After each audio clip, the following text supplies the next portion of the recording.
Hello, എല്ലാവർക്കും നമസ്കാരം. നമ്മുടെ പുതിയൊരു വീഡിയോയിലേക്ക് എല്ലാവർക്കും സ്വാഗതം. അപ്പം നമ്മുടെ ഇന്നത്തെ വീഡിയോ കണ്ടിന്യൂസ് ബയാസ് ബൈൻഡിങ് അല്ലെങ്കിൽ ക്രോസ് പീസ് കട്ടിംഗ് ആണ് നമ്മൾ ഇന്നിവിടെ കാണിക്കാൻ വേണ്ടി പോകുന്നത്. അപ്പം നമ്മൾ കണ്ടിന്യൂസ് ബയാസ് ബൈൻഡിങ് കട്ട് ചെയ്തെടുക്കാൻ വേണ്ടി ഇങ്ങനെ ചതുരത്തിലുള്ളൊരു പീസാണ് എടുത്തിരിക്കുന്നത്. അപ്പം നമ്മളിവിടെ നെക്കിൽ നിന്ന് കട്ട് ചെയ്ത് മാറ്റിയേക്കുന്ന പീസാണ് ഈ എടുത്തിരിക്കുന്നത്.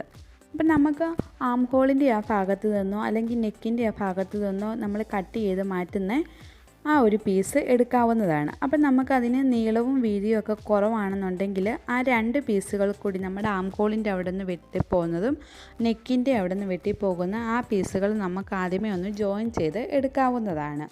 ഇല്ലെങ്കിൽ ഇങ്ങനെ വലിപ്പത്തിന് കിട്ടുവാണെങ്കിൽ അത് മതി.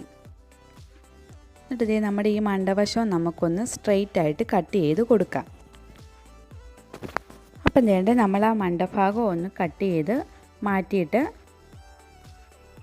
അതിനെ താഴെ മുകളിലും ഇപ്പം സ്ട്രെയിറ്റ് ആയിട്ടുള്ളൊരു പീസായിട്ട് നമ്മൾ എടുത്തിട്ടുണ്ട്.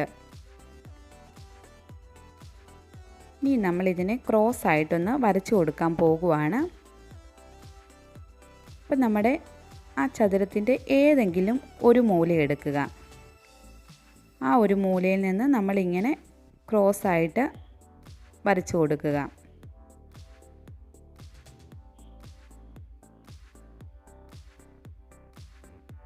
കണ്ടല്ലോ, നമ്മളിങ്ങനെ ലൈൻ വരച്ച് കൊടുത്തിട്ടുണ്ട്. ഇനി ഇതിൽ നിന്ന് നമുക്ക് എത്രയാണോ ആ ക്രോസ് പീസിന് വിഡ്ത്ത് വേണ്ടത് അത് അടയാളപ്പെടുത്തി കൊടുക്കുക. അപ്പം ഞാനിവിടെ 1.5 ഇഞ്ചാണ് അടയാളപ്പെടുത്തി കൊടുക്കുന്നത്. അപ്പം നമുക്ക് എത്രയാണോ വേണ്ടത് ആ ഒരു വിഡ്ത്ത് അടയാളപ്പെടുത്തി കൊടുക്കാവുന്നതാണ്.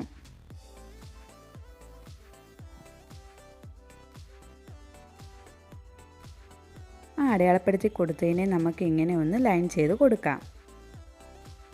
വീണ്ടും നമ്മൾ ആ ഒരളവ് തന്നെ അടയാളപ്പെടുത്തി കൊടുക്കുന്നു.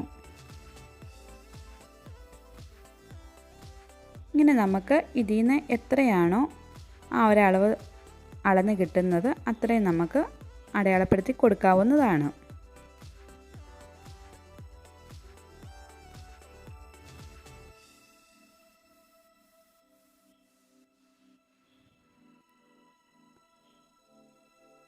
ഇവിടെ നമ്മൾ എടുക്കുമ്പം ഈ ഒരു മൂല വരെയുള്ള ഭാഗം വരെയും എടുത്തേച്ചാൽ മതി.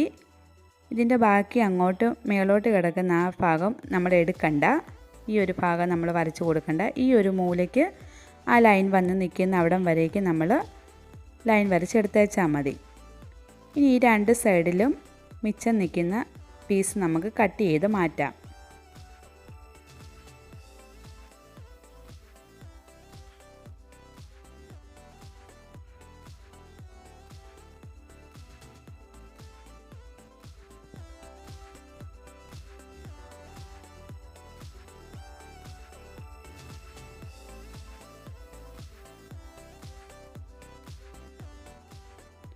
കണ്ടല്ലോ, നമ്മളിങ്ങനെ രണ്ട് സൈഡിൽ നിന്നും മിച്ചമുള്ള ആ പീസ് കട്ട് ചെയ്ത് മാറ്റിയിട്ടുണ്ട്.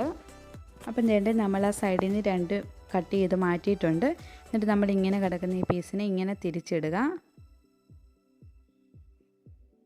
എന്നിട്ട് നമ്മൾ ഈ ഫസ്റ്റ് വന്നേക്കുന്ന ഈ ലൈൻ ഉണ്ടല്ലോ, ഇതിനെ ഈ മറ്റേ അറ്റത്തിൻ്റെ ഈ തുമ്പുമായിട്ട് ഇങ്ങനെ വെക്കരുത്, ഒന്നിച്ച് വെക്കരുത്. ഈ ഫസ്റ്റത്തെ ആ ലൈനയിൽ കൊണ്ടുവയ്ക്കണം.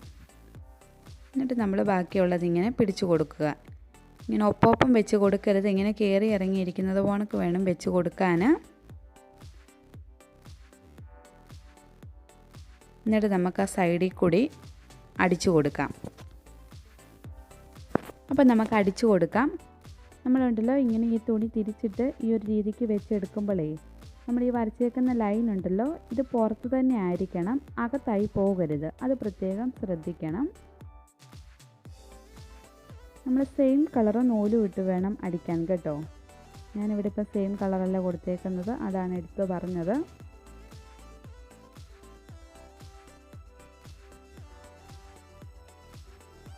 ഇനി നമ്മൾ ആ സൈഡിൽ കൂടെ അടിച്ചു കൊടുക്കുവാണ്. അപ്പോൾ ഒരു 2-3 അടുപ്പടിക്കുക. നമ്മൾ കട്ട് ചെയ്യുമ്പം സ്റ്റിച്ച് വിട്ട് പോകാതിരിക്കാനാണ്. അപ്പം നമ്മളൊരു 3-4 അടുപ്പടിച്ച് എടുത്തതാണ്. ഇനി നമുക്ക് കട്ട് ചെയ്ത് കൊടുക്കാം. അപ്പം വേണ്ട ഈ ഒരു ലൈൻ കണ്ടല്ലോ, ഇതിലെയാണ് നമ്മൾ കട്ട് ചെയ്ത് കൊടുക്കാൻ വേണ്ടി പോകുന്നത്. നമ്മളിത് ഇതിനെ ഇങ്ങനെ തിരിച്ചു കൊടുത്ത് ഈ ലൈനിൽ കൂടി തന്നെ കട്ട് ചെയ്ത് പോയച്ചാൽ മതി. നമ്മളതിനാണ് പറഞ്ഞത് ഈ ലൈന് ഇങ്ങനെ മടക്കി അടിക്കുമ്പോൾ പുറത്ത് തന്നെ വരണമെന്ന്.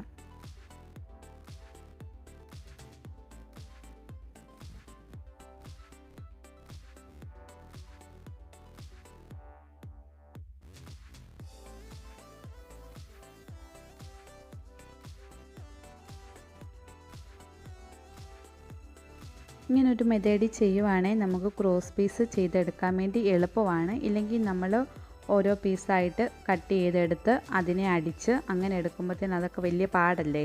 ഈ ഒരു രീതി ആകുമ്പോൾ നമുക്ക് എളുപ്പമാണ്. അപ്പോൾ എല്ലാവരും ഇനി ഇങ്ങനെ ക്രോസ് പീസ് എടുക്കുക.